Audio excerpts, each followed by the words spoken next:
50 வருஷத்துக்கு முன்னாடி ஆகஸ்ட் 22ஆம் தேதி ரிலீஸ் ஆன படம் தான் இதயக்கனி. திமுகவில் இருந்து வெளியேற்றப்பட்ட எம்ஜிஆரை தூக்கி நிறுத்தின படம்னே சொல்லலாம். படம் ரிலீஸ் ஆன 2 வருஷத்துல ஆட்சியையும் பிடிச்சாரு. நீங்க நல்லா இருக்கணும் நாடு முன்னேறன்ற பாடல் அவர் கட்சியோட தேசிய கீதமா பட்டி தொட்டி எல்லாம் ஒழிச்சுது. சத்யா மூவிஸ் தயாரிப்பான இதயக்கனி பார்த்தீங்கன்னா பிரம்மாண்டமான படமா உருவாக்கி இருந்தாங்க.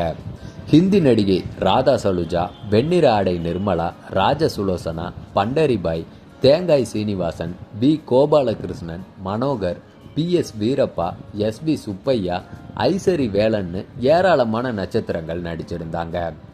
RM வீரப்பனுடைய திரைக்கதையிலையும் தயாரிப்பிலையும் உருவாகி இருந்துச்சு இந்த படம். மரத்தில் ஒரு கனி பழுத்து தொங்கி கொண்டிருந்தது. அது யாருடைய மடியில் விழுமோ என்று நான் பார்த்து கொண்டிருந்தேன். நல்ல வேளையாக அந்த கனி என் மடியிலேயே விழுந்து விட்டது. விழுந்த கனியை எடுத்து பத்திரமாக நான் என் இதயத்தில் வைத்து கொண்டேன் என்று எம்ஜிஆர் பற்றி அண்ணாதுரை பேசியதுடன் தொடங்கும் இந்த படம்.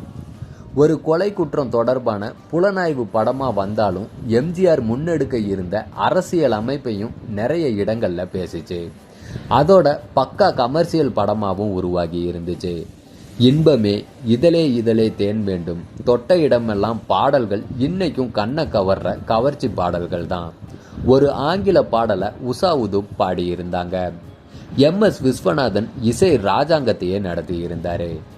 ஒகேனக்கல், பெர்காரா, பிச்சாவரம்னு அழகான இடங்கள்ல படமாகி இருந்துச்சு.